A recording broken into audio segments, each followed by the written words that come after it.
The Word Made Flesh.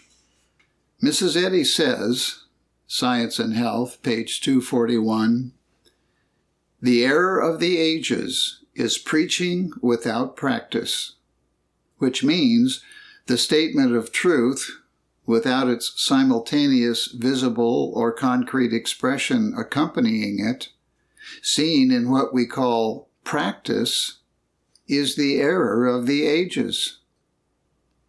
God spake, and what he spake was in evidence as concrete manifested form. To believe that understanding can appear without being some definite concrete expression in human consciousness is to believe what is not true. True form, of course, is not limited or bounded, but it still appears to us with these material accompaniments. Truth must be in concrete, manifested form, and cannot appear otherwise. Divinity is in evidence as concrete human expressions, which are constantly being transformed by the ideal. Mrs. Eddy says, Science and Health, page 353, "The Christianly scientific real is the sensuous unreal. The sight I now have is actual sight. The mind I now have is the only mind. The walking I now do is the only life consciously active. I must understand that the actual and the concrete being that I now am is the same being. Of what value would the understanding be if it were not translated into human experience or daily living? Of what value is it to study and learn about perfect being and harmony and abundance if these do not, in their concrete manifested form, enrich our daily living? Could we learn perfect being and harmony and abundance apart from their concrete manifested form, except as we have done so in belief? As Christian scientists, we strive to get an understanding of our own being and life, in order that the manifested form of these may be our bodies and our daily living. Understanding in its concrete form is proof of demonstration, and these are always a unit in consciousness, and are inseparable and inseverable. The actual is always the practical. Truth discerned must have an accompanying concrete manifestation. It is only false sense that says we can know a truth and still not know it in some concrete evidence. Someone will say, "Well, I can go into my room and realize the truth, and I don't want to know what is called material things." The problem of being must be solved in the way that Jesus taught and exemplified. The truth of abundance that appeared in the consciousness of Jesus was expressed in its manifested concrete form, exemplified by him as wine, the tax money, loaves and fishes, etc., thus proving that divinity, reality, was in manifestation as supply to the human consciousness. Mrs. Eddy says, Science and Health, page 442, Christ, truth, gives mortals temporary food and clothing until the material, transformed with the ideal, disappears, and man is clothed and fed spiritually. There are those students who insist that truth or understanding can come into consciousness as abstract, that is, without some accompanying tangible expression. This is impossible, because infinite truth is concrete being. To believe that understanding or spiritual insight alone, without an accompanying proof or demonstration, is sufficient, or to believe that understanding or spiritual insight alone is sufficient to deliver salvation, is to follow but one part of Jesus' teaching and example. Understanding and visible practice or demonstration are a unit and inseparable. They are simultaneous. To adopt a form of practice which advances one toward reality, instead of basing one's practice upon one's reality and present completeness and perfection, is to misunderstand the principle exemplified by Jesus, by his advent on earth. Christian Science is founded upon perfect manifested being.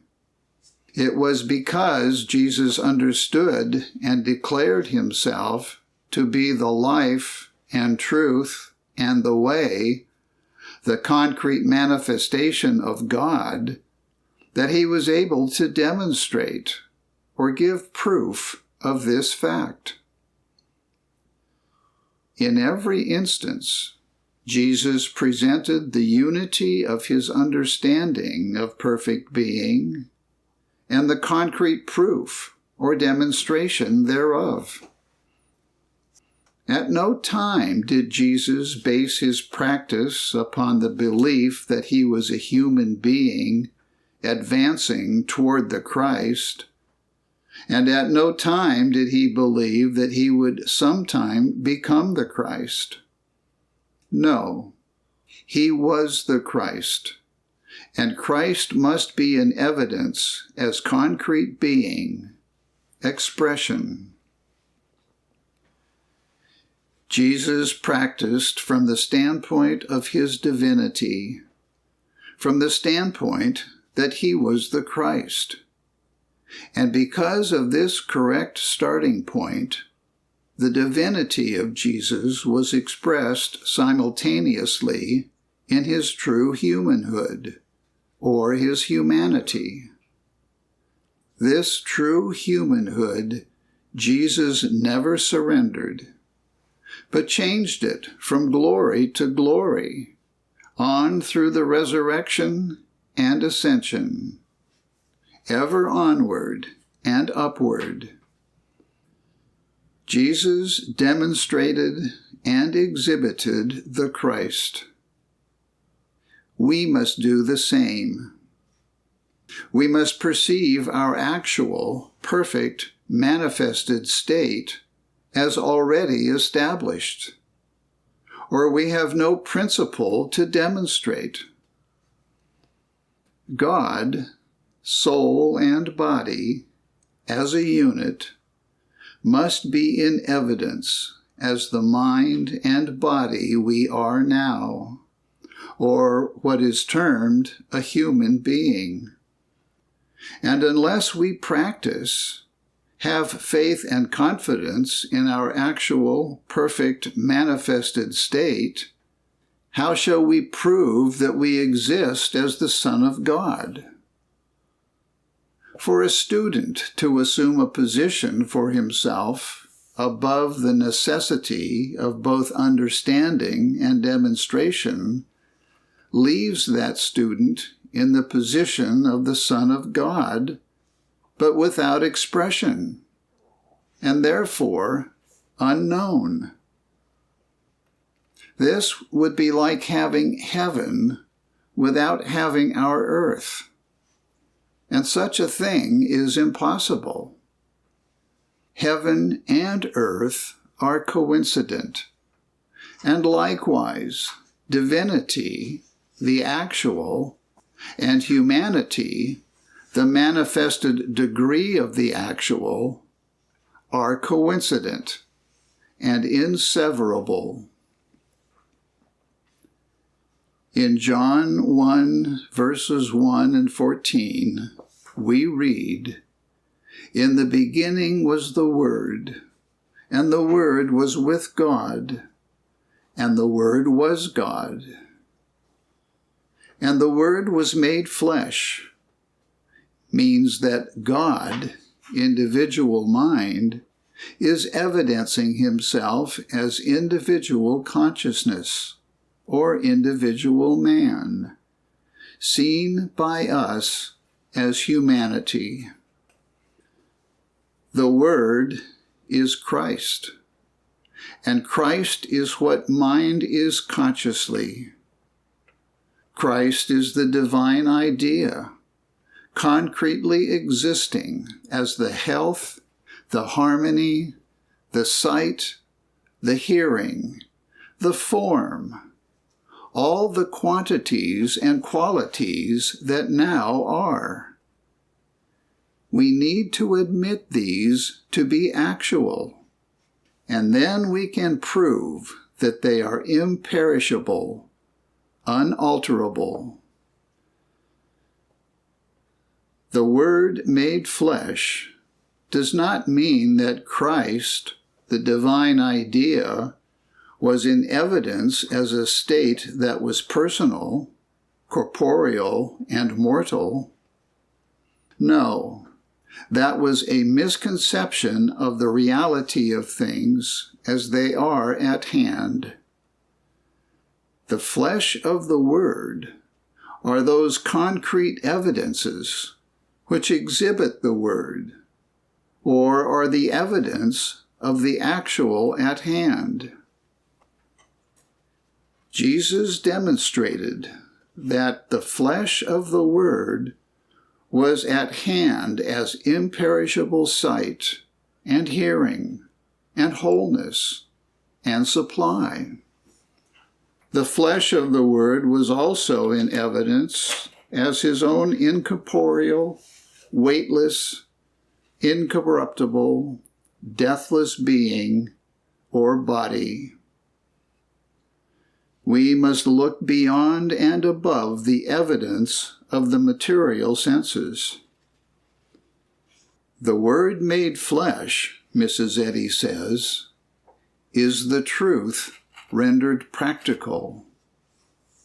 Or it is the truth or understanding in its evidence, exhibited as active practice or living.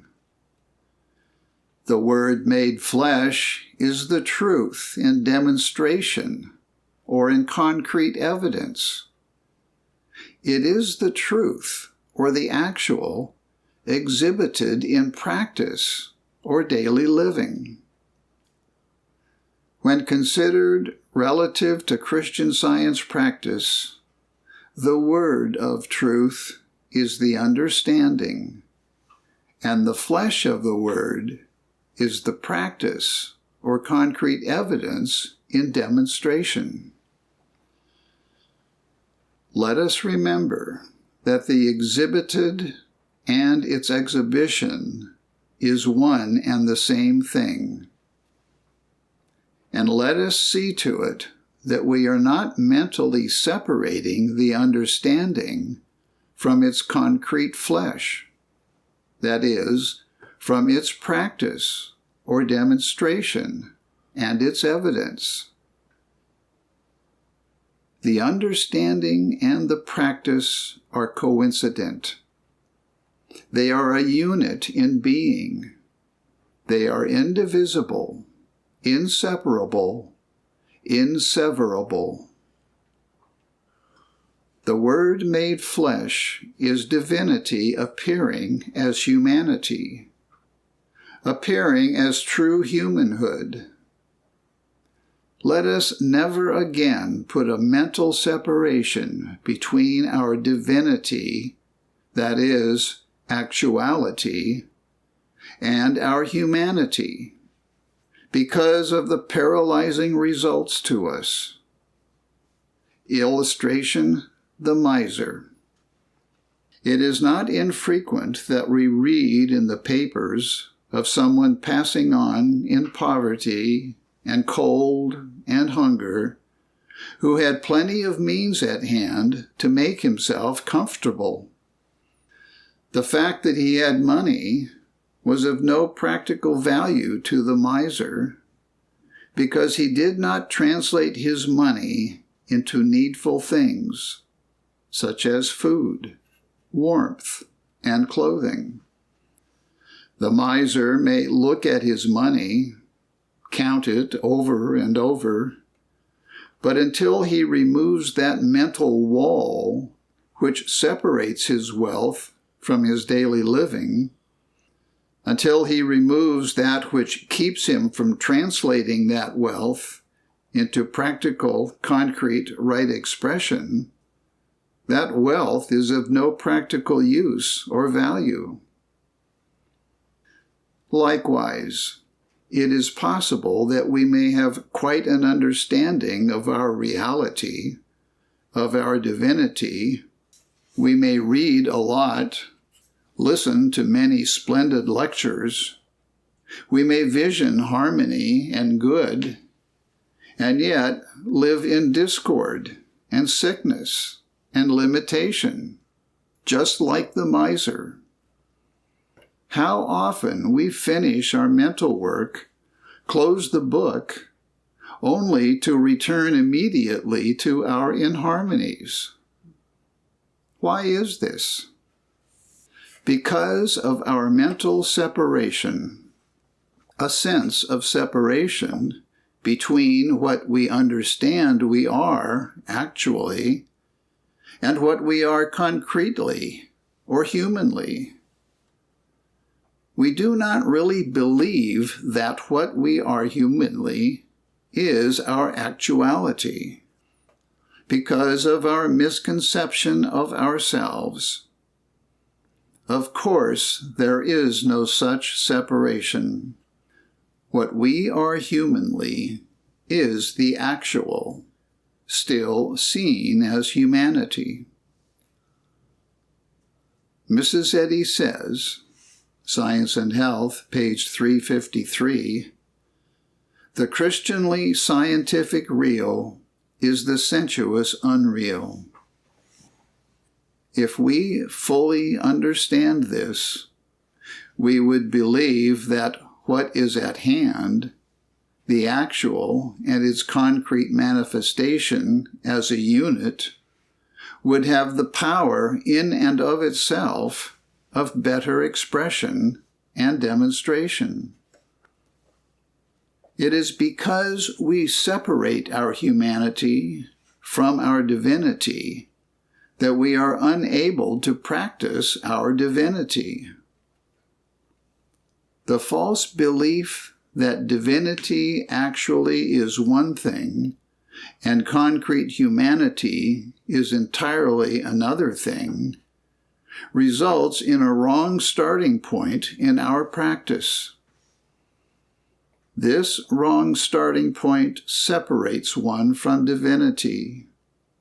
It separates one from the very thing that is concrete demonstration. The science of our perfect being is of practical value only as we are expressing increased concrete health, wealth, and longevity.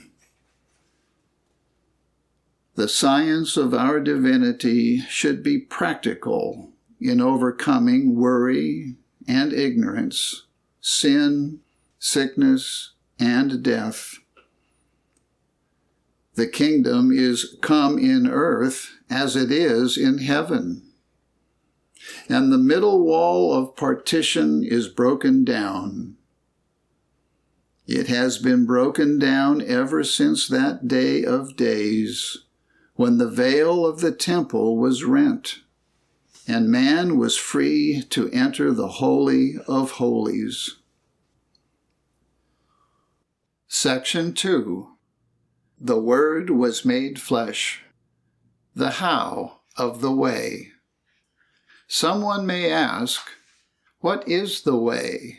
Or what is the method of bringing the actual into concrete demonstration?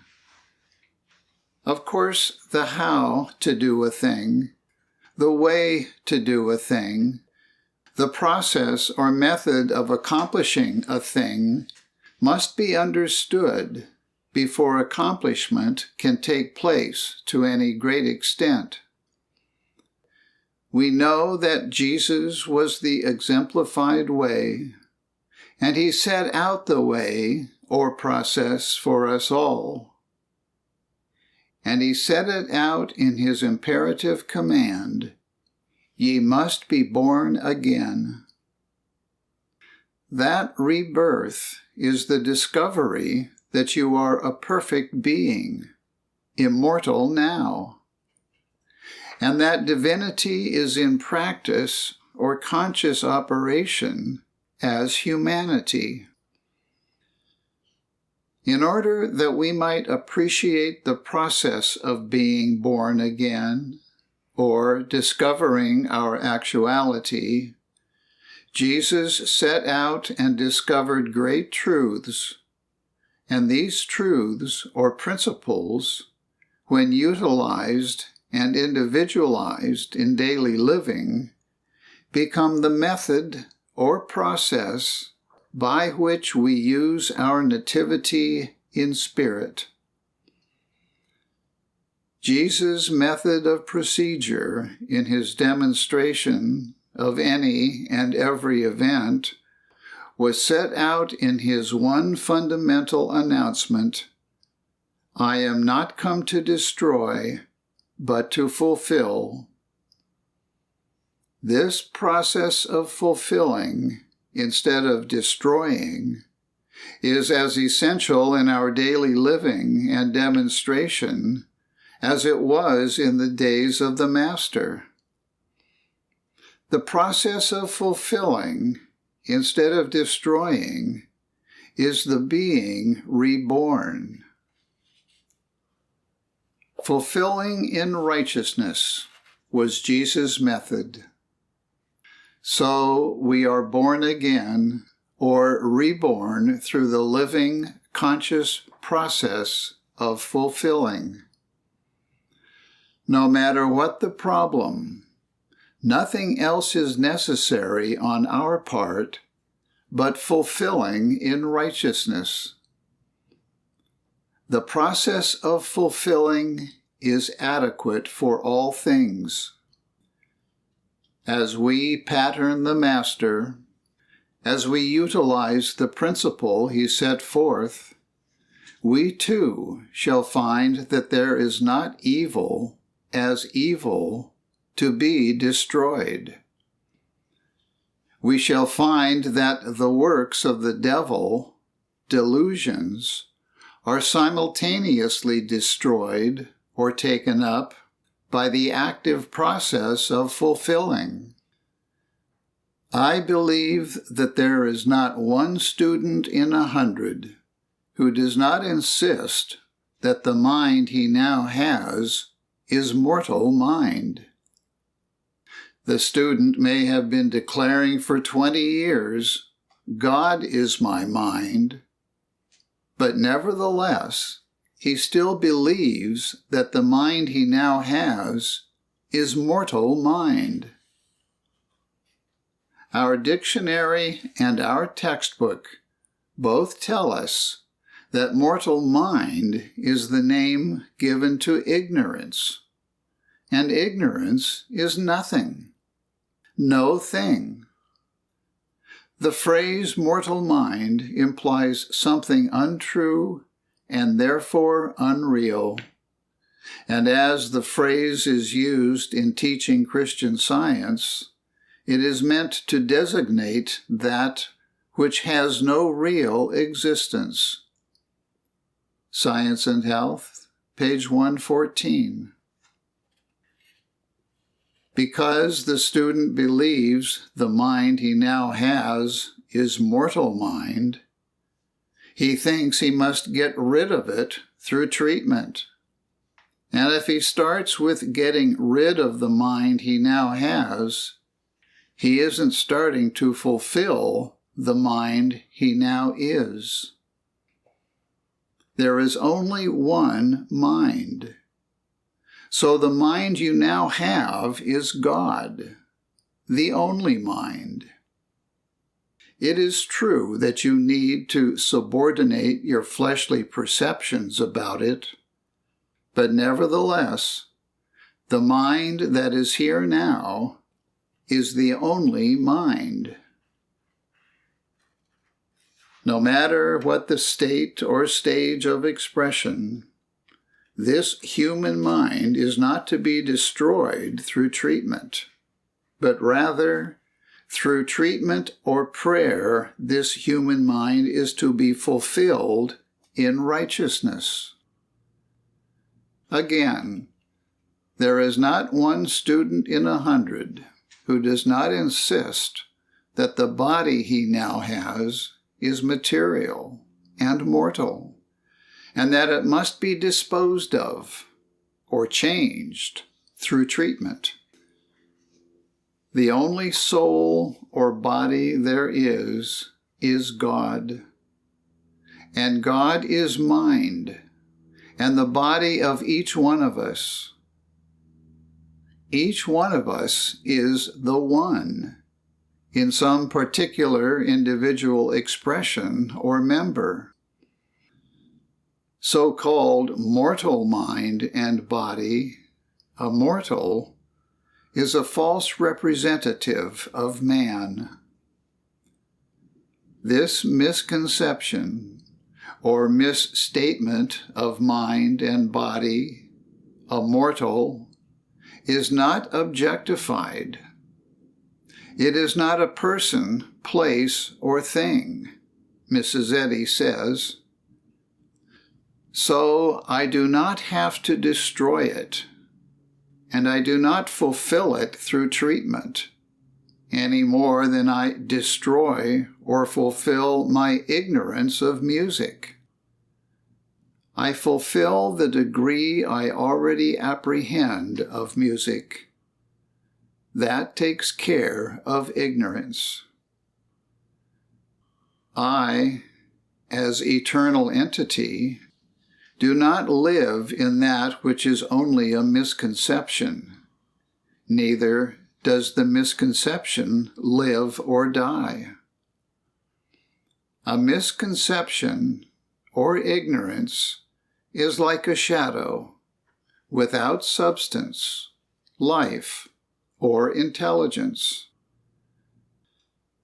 But the individual expression of soul and body, a unit as my entity, in the sense as yet of manhood or humanhood or human being, can, through treatment or prayer, rise and expand as spiritual sense from glory to glory, until I arrive at the fullness of the stature of Christ. The belief that the body we now have is material, and that it can be separated from the human mind and die, return to dust, is nothing but ignorance and superstition. Jesus demonstrated for all ages, in the case of Lazarus, and in his own case, that the body we now have is not material, and that it cannot be separated from the mind we now have, and that mind and body, as an entity, as human being, does not die. Both Jesus and Mrs. Eddy have shown that the human body, which is the human mind in expression, is to be fulfilled in health and harmony through the spiritualization of consciousness, and that both human mind and body, as human being, as an entity, is to be absolved from death and the grave. When Jesus healed the sick, he did not approach a so-called objective evil as though he would destroy it or change it by mental treatment or mental power. No, Jesus never used the method of mind over matter or mind over mind. In the case of the withered hand, Jesus did not approach an objective hand with the thought of doing anything to the hand or doing anything to a withered condition or doing anything to the man. Jesus beheld the perfect man, and he knew that the man with the withered hand was that man, no matter how distorted he seemed to be. To Jesus, there was no imperfection in conscious mind, and therefore there was none in its concrete manifested expression, body, and as individual consciousness reflected the one infinite consciousness, there was only perfection everywhere. Jesus beheld the actual. His consciousness was the truth, and this true consciousness held within itself the perfect, unchanging, incorruptible, indestructible, immortal idea, hand. True consciousness fulfilled the hand in righteousness. It is the work of each individual to discover how to treat or pray in order to execute spiritual authority. When we clearly understand that an illusion is always a false sense of a thing and never objectified, and when we clearly understand God's creation as it is, and see as God sees, and know as we are known, then we will execute spiritual authority, and like Jesus, we will say, "Arise and walk. Neither do I condemn thee. Lazarus, come forth." Jesus continually instructed the human mind through parables, and little by little, the human mind relinquished its false view, its erring beliefs imposed upon it by ignorance. Today, if we ponder these same parables, the truths we glean from them will replace ignorance. It is our work as practitioners, when the patient comes for help, to reform the human mind. It is our work to turn the vision from destruction, discord, and imperfection and place it upon completeness, perfection, and reality. It is Christ, the impersonal truth, that reconciles wrong beliefs with divine ideas. It is treatment or prayer based upon reality that emancipates the human mind and body. True consciousness is the needful and only possible emancipator. Section 3. The Word Made Flesh. Illusion. It is very helpful, in order to rightly dispose of a misconception, to understand the term illusion. The dictionary says, 1. An unreal or misleading image presented to the vision, a deceptive appearance. 2. State or fact of being deceived, a false impression, misconception. 3. A perception which fails to give the true character of an object perceived. Synonym: delusion. Therefore, when I believe that an illusion is a reality, or is an object, or is a condition, I am under the influence of a false impression. I am under a delusion. We all know how false a conclusion may be if it is based upon our ignorance of that thing. Illusions are wholly in the realm of mortal mind, wholly within the realm of ignorance, and illusions are never objectified. They are never other than false conclusions. Illusions and false conclusions are never in or of the mind of the human being, never in or of the mind I now have. Let us take an illustration we are all familiar with: the mirage or appearance of water on the highway. Now, we cannot remove the water from the highway because we know there is no water there.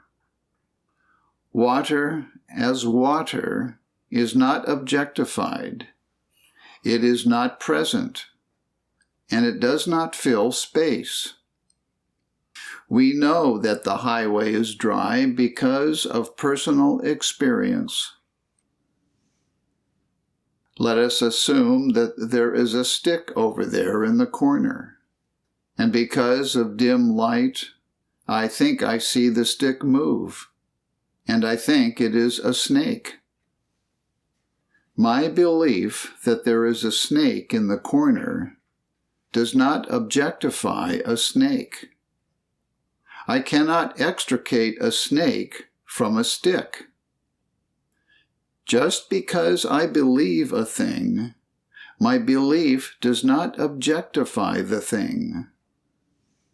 Let us never get away from the fact that reality and its manifestation exists eternally, and my belief never is a created or objectified thing. There is no snake present anywhere. All there is to the snake is an unreal, misleading image, presented to the vision. Why is it that this illusion can present itself to me? It is because of ignorance of the truth. If I know that the stick was not a snake, I could not see the image of a snake.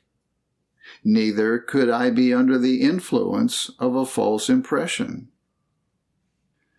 Then the mind I now have did not make the image of the snake. The image of the snake was the result of ignorance and false conclusions. In the same way, my mind does not make a shadow. Try as you may, the mind you now have cannot form a shadow. You may see or feel a shadow of a tree, but for your mind to make one is impossible. If I could only get some students who always think their troubles are not in the body, but in their minds, to see this. The shadow is the result of my relationship to imperfect light. Now it is clear to you that there is no objectified snake in the corner, nor in the stick, nor in my mind. The image snake is not made in nor of my mind, but is wholly because of ignorance of the truth. This ignorance makes the delusion over the consciousness, distorting the vision so that it reports a snake instead of a stick. Take a simple illustration of the flat appearance of the earth. Now we know that the earth is not flat. The flatness is an unreal, misleading appearance. The illustration of the flatness is not over or on the manifested form called earth.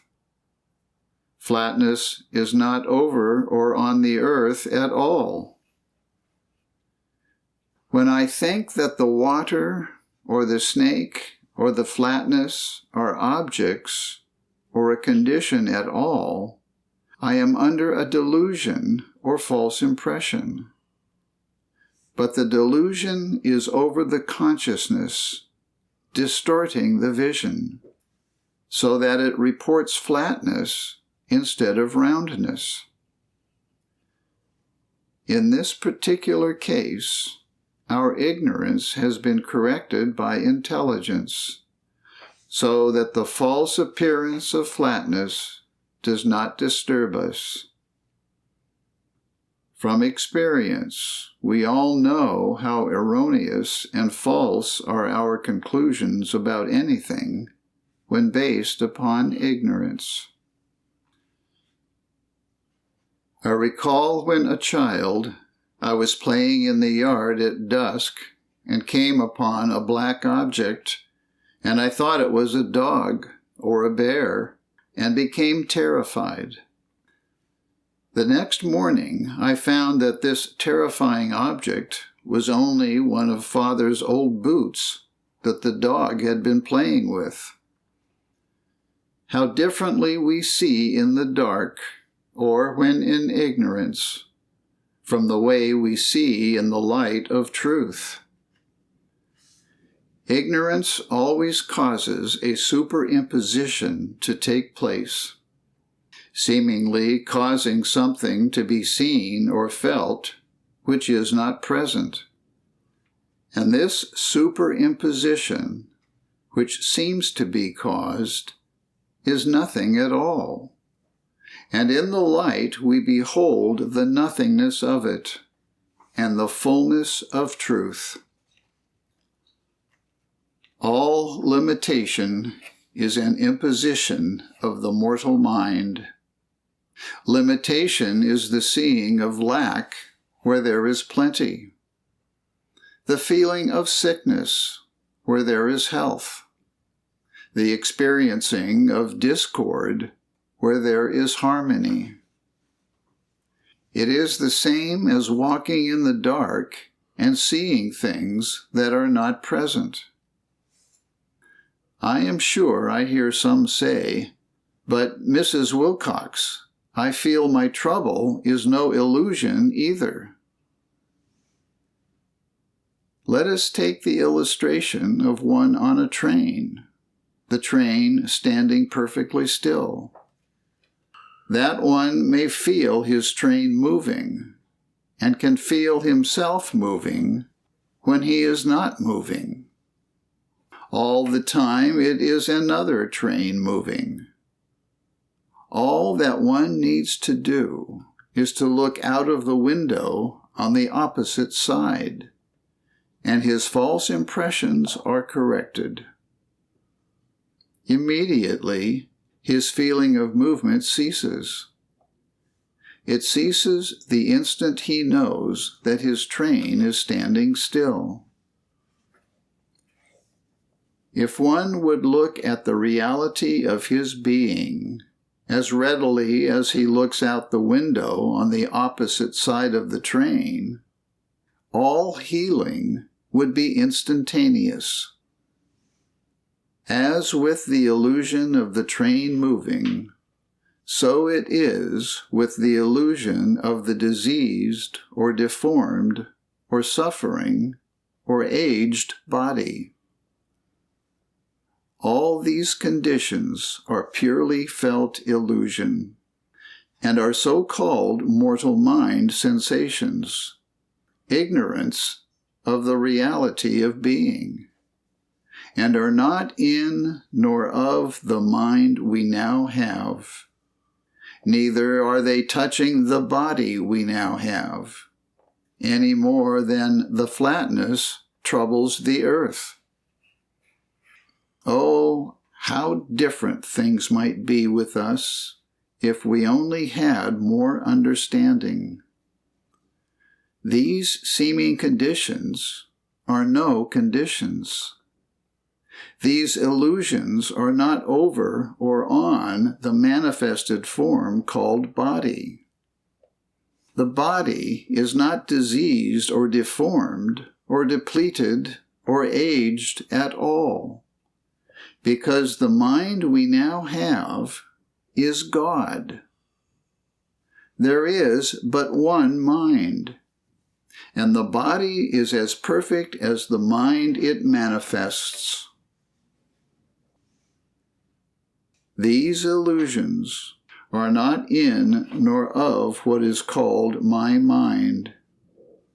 They are not formulated by the mind, nor by any state or stage of my mental growth, or what is ordinarily called my mind. These seeming conditions are because of our ignorance of our real being. This ignorance causes the delusion over the consciousness, distorting the vision, so that the vision reports imperfection instead of perfection and beauty that is eternally at hand. These seeming conditions, like the shadow, are the result of my relation to an insufficient amount of the light of truth. When I fully understand that discordant conditions but show forth an ignorant sense of some actuality, just as discords in music show forth an ignorance of the science of music, when I fully understand that in Christian science, true knowledge governs the ignorant sense, just as light governs darkness, or as light takes up a shadow, then in proportion that I understand and individualize true knowledge, this true knowledge has power over all false conditions or illusions. It is ignorance of my real being that distorts the vision, to report the opposite of truth. There is never an object to be removed, nor is there a condition to be corrected. All that we as students of Christian Science need is an enlightenment and understanding of our true being, and this knowledge shows us that which is. Then I am not to take the position or viewpoint, am I, that the physical inharmony is a result of a mental inharmony, but rather do I take the position that it is an illusion that there is physical inharmony at all, or that there is a mental inharmony at all. The belief that there is a mental inharmony is in the realm of mortal mind, or ignorance, or illusion, and is like a shadow, and is never in the realm of the mind of the human being. I do this just as I took the position that there was no snake at all, and that the flatness was not seen, and that the moving train was not felt. So I take the position that any inharmony is not filling space and is not at all. I do not try to get it out of the mind I now have, any more than I try to get the snake out of the mind I now have. God is the mind of a human being. Illusions of sin, sickness, age, or death may appear to be distorted vision, but they have never been objectified themselves. They cannot objectify themselves. I cannot get them out of my mind because God is my mind, and I cannot get them out of my body because mind expressed is my body. I can turn on the light. What we see and feel as disease and deformity, age and death, are not externalized or objectified things or conditions at all. And one of understanding knows that he is not seeing or feeling these things at all. These are pure illusions, ignorance of life, truth, and love. In Christian Science treatment, we do not remove sickness, suffering, weakness, or death from the body. Neither do we remove these from the mind, as though they were in and of the mind, but rather do we look upon them as a shadow cast over the mind, and we put on more light, more understanding. All seeming erroneous conditions are removed in proportion as we remove ignorance from over the mind. And ignorance is removed as I bring my state or stage of mind into close proximity to the truth, thus fulfilling reality. Then this greater, fuller light of truth takes up the illusions or shadows. I do not treat the body, nor do I treat the condition, but I turn on the light of truth and see and know what is. And with this understanding of truth, I reject as impossible every suggestion of mortal mind or ignorance. I reject this ignorance just as I reject a discord in music or a mistake in the science of mathematics. Years ago in a lecture, Mr. Kimball told the story of an insane woman who was deluded into thinking that her arms were covered with feathers. She was sure of it. She both saw and felt feathers. He gave this illustration to show that sickness or disease were wholly delusions and were never objectified or externalized, and that one could never remove the feathers by treatment any more than one could remove the snake in the corner by treatment, because there never was a snake to be removed, nor any feathers to be removed. The feathers did not fill space. They were not externalizations of thought, but rather distortions of the vision or misleading impressions. Treatment or prayer is for the purpose of letting our minds approximate the truth, the parent mind, the living, conscious intelligence that is released from within will take care of the ignorance, the illusions.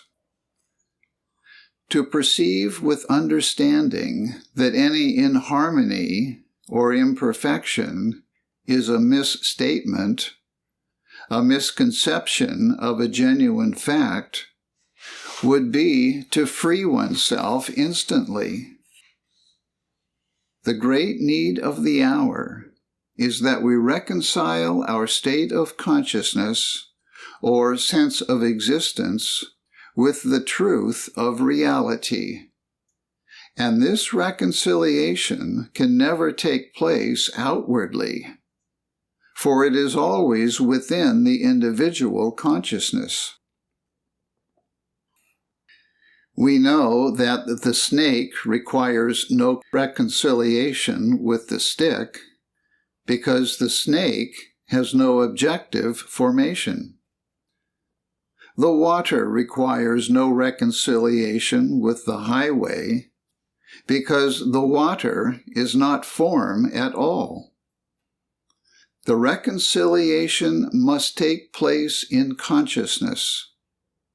And when the consciousness is reconciled with truth, that very instant, the omnipresent reality appears to sight and sense.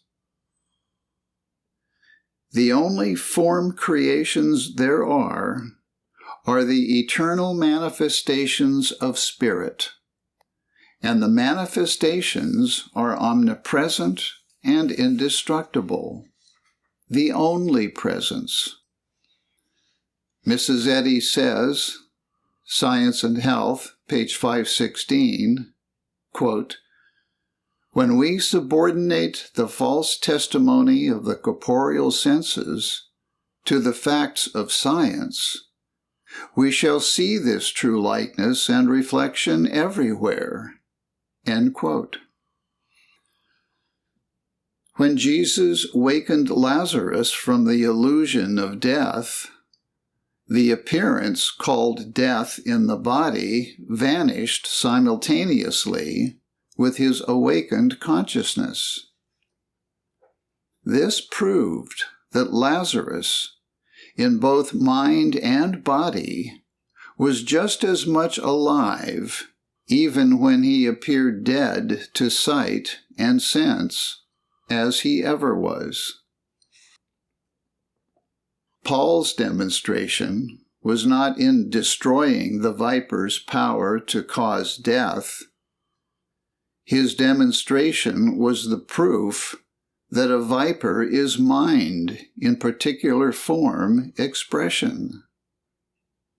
Vipers had never been anything but what God is in being, and yet, because many persons believed that their misconception of a viper was an object, and this object had life in and of itself, these people died.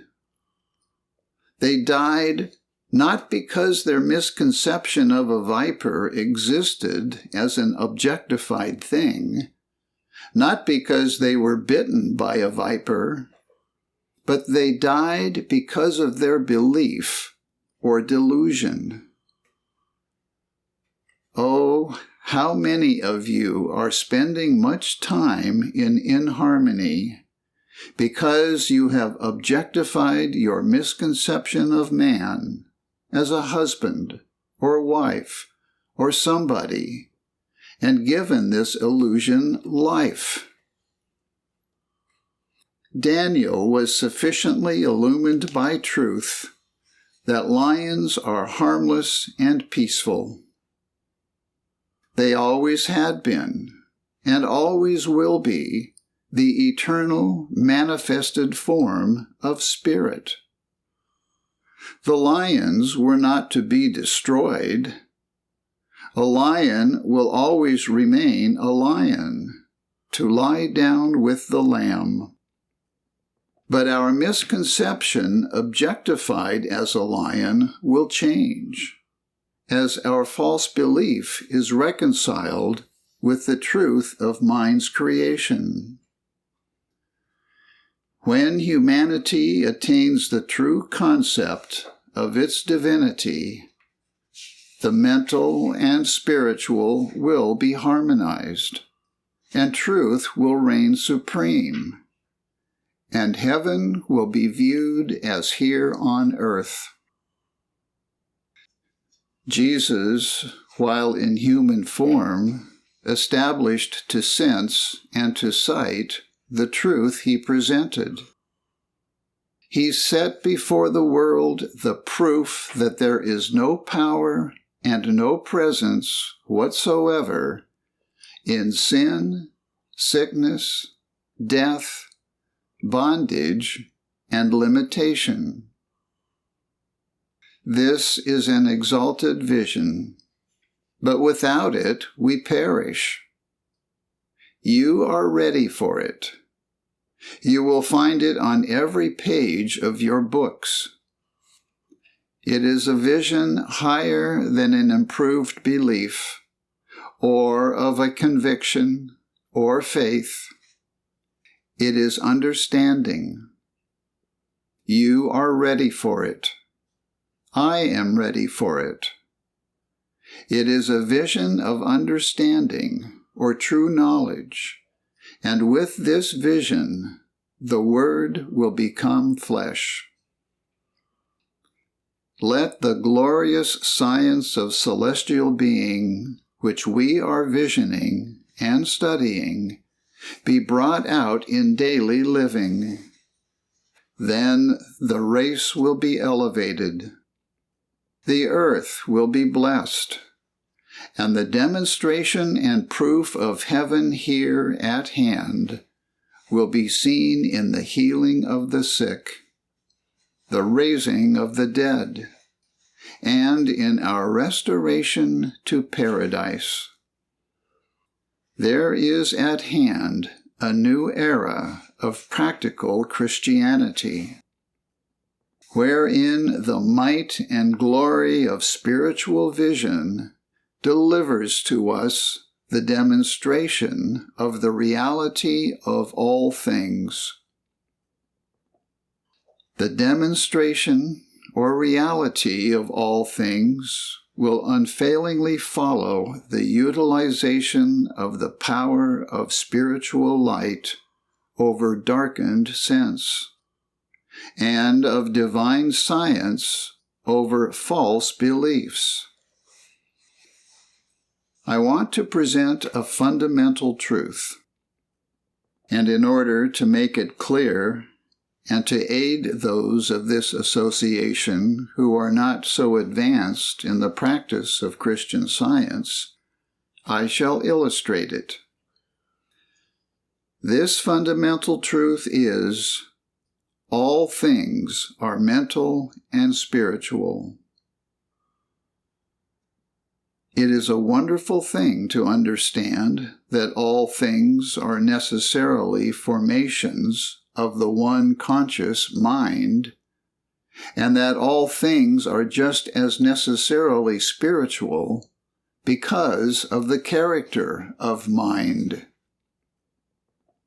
I well remember when, for the first time, I understood that all things of which I am conscious are thought, and are never external to, or separate from, what I call my mind. That what I call my mind is not always seeing things as they actually are. Once, when at Mrs. Eddy's home, one of her beautiful horses was in a serious claim. This was reported to her, and in substance she said, "What the horse is to you is not actually the way that the idea is." Dr. Powell said, "Things are not what they seem." No, things are what they are. They are figures of the true. If our faith were more simple, we would see them as they are, expressions of the divine in forms we call material.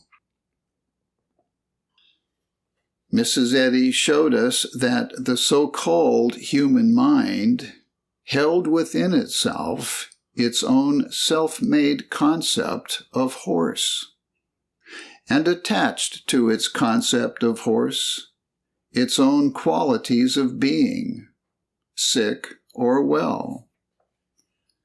She also showed us that this one, so-called mortal mind, gives to each of us its own and the same concept of horse.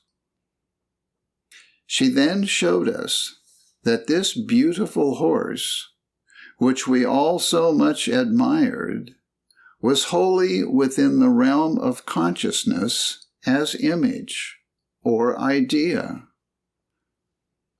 She showed us that the divine mind was the only power that can formulate an idea, and that divine mind was the substance and character of every particular idea, and that the divine mind was all there was to what the human mind called horse. She showed us that we did not need to heal a horse, but we did need to restore our vision from that which was untrue to that which was true in the realm of consciousness. The work was not to be done on the horse. The only horse there was already perfect.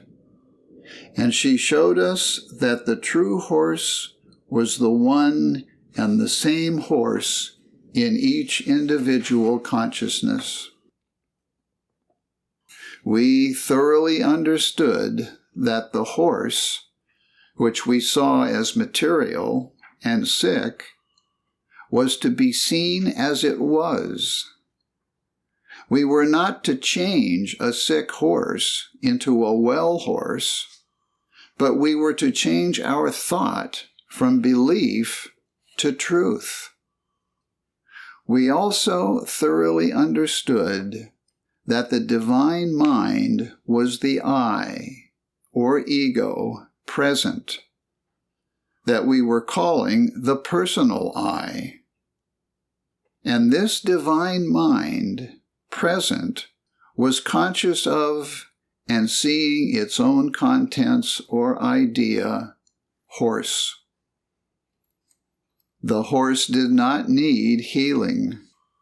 Mrs. Eddy only restored our vision to see truth, or fact, that the only mind present was aware of its own perfection.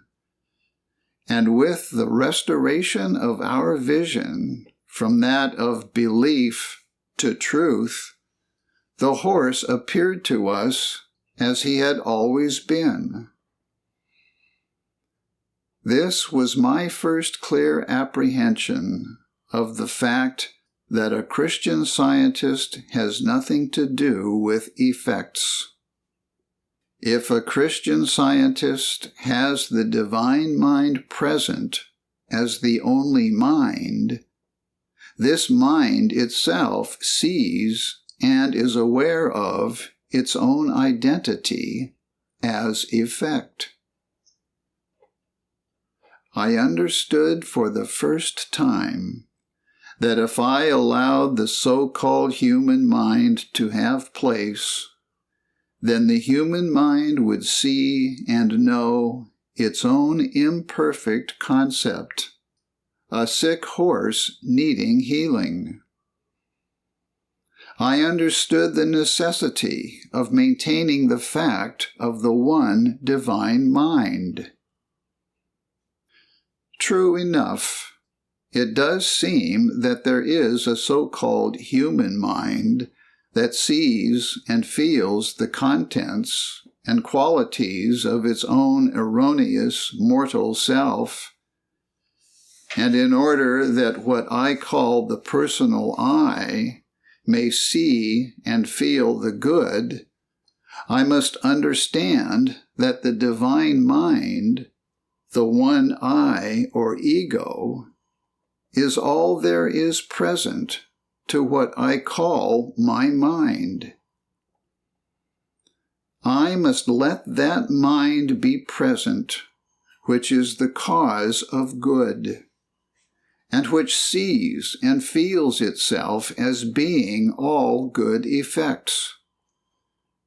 There is no other I or conscious being present. It was the Savior, or impersonal truth, or divine mind, that saw his own image and likeness. The human mind can see man only according to its own idea of itself, which is always material, corporeal, mortal, and finite. And as long as I see or believe man as actually material and finite and corporeal, the Savior, or impersonal truth, is not present in my consciousness. So every morning and many times a day, I declare, the I, or ego, or mind, the Savior that is present here, is aware of himself. And this awareness of himself is his idea, or image like himself, and is his individual child as divine intelligence, or myself. Himself as idea is myself. Do you see the importance of having that mind present, which sees and knows and is all things as they actually are? Do you understand that this mind is the only mind? The divine mind is the great author of all his children, the sons and daughters of God, known in our human existence as men and women. But I must see men and women as they are, expressions of the divine in forms we call material.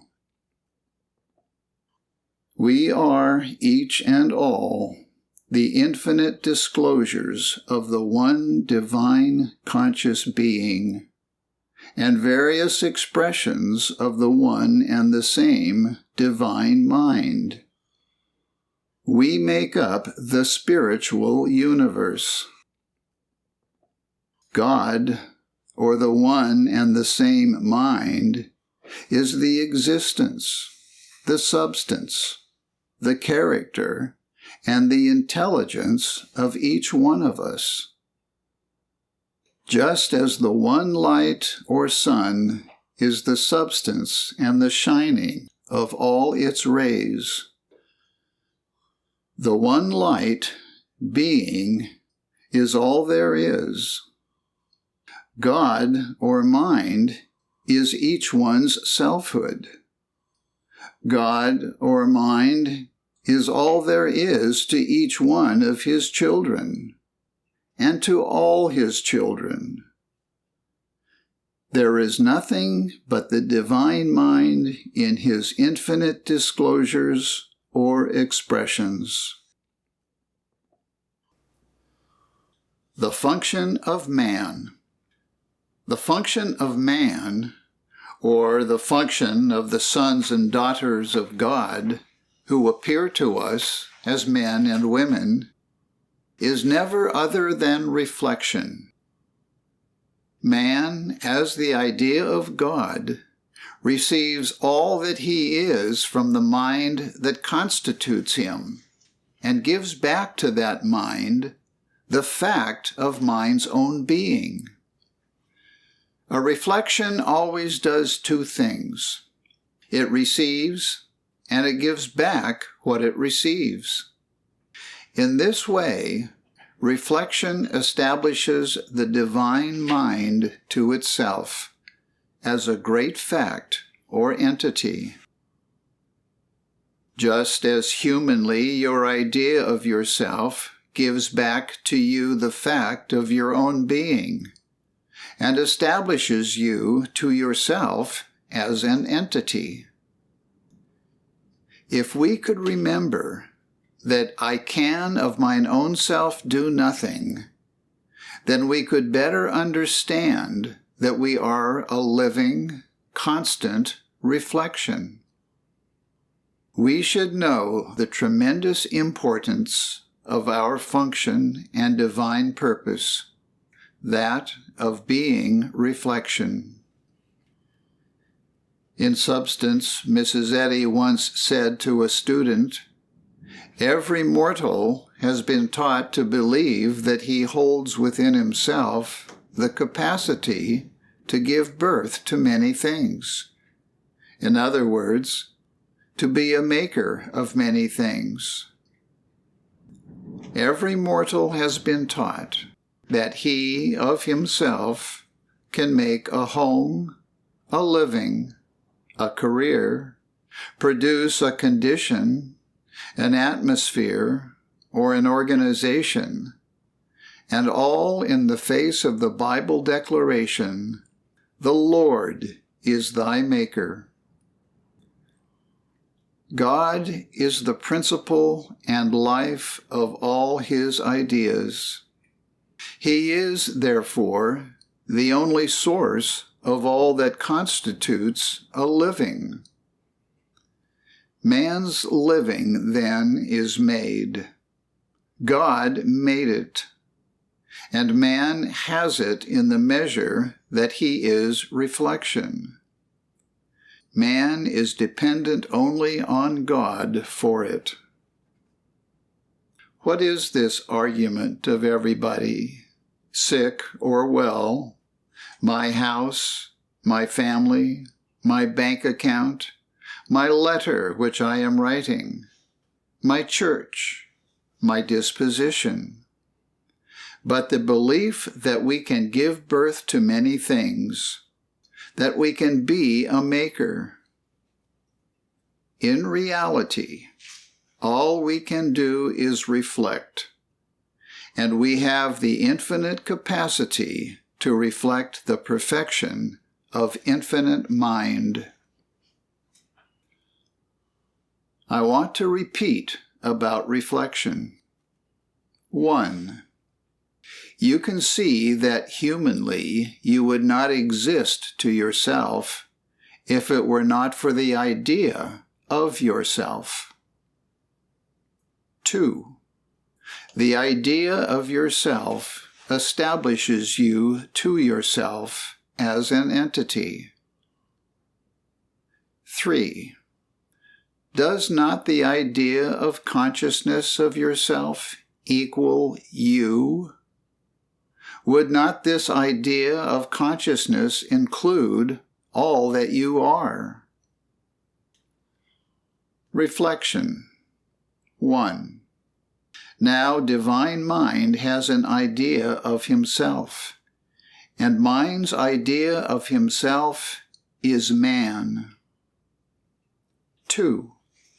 Then mind is established to himself as mind, or as existence, because of his idea of himself.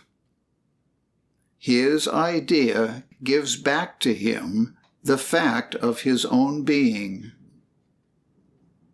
3.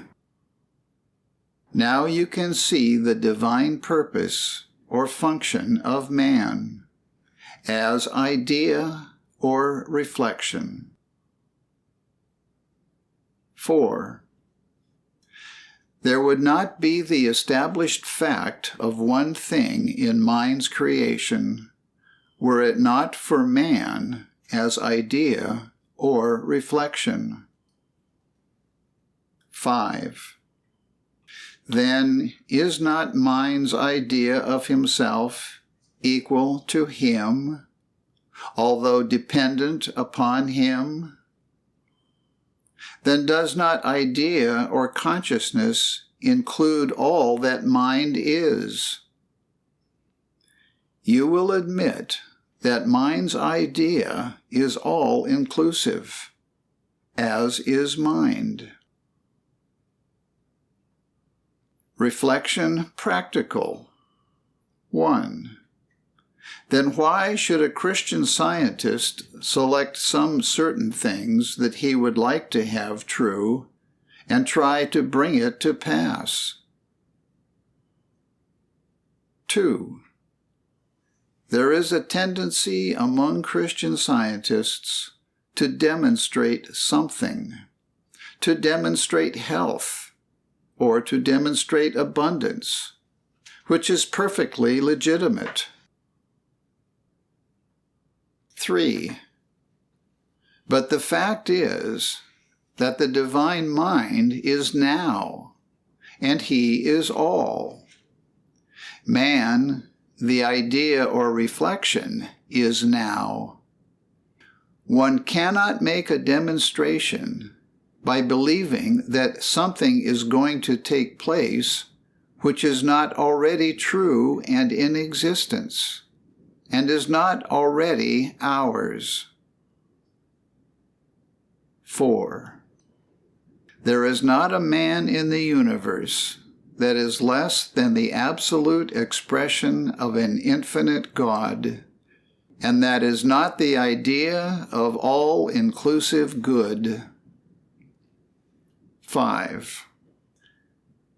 There is one infinite idea or consciousness, and that includes all things, includes the universe, includes all that place means, all that plan means, and all that opportunity means. 6. There is nothing bigger or besides God's idea of himself. God's all-inclusive abundance is made. God and man are one. The panacea for all fear is your union with God. The moment the thought about fear is broken, the means of escape is apparent.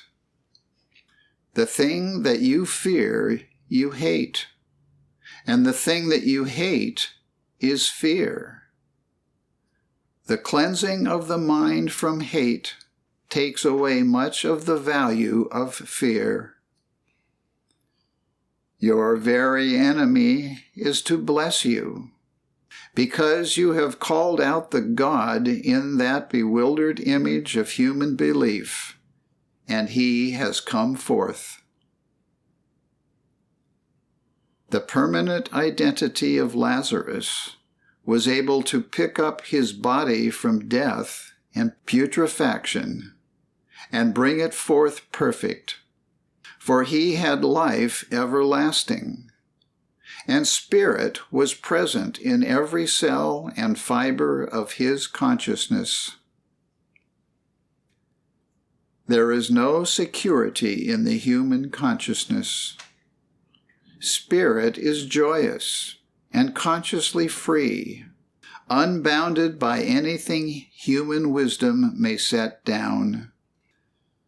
The moment you have to work in the truth, you are working in the thought concept of it.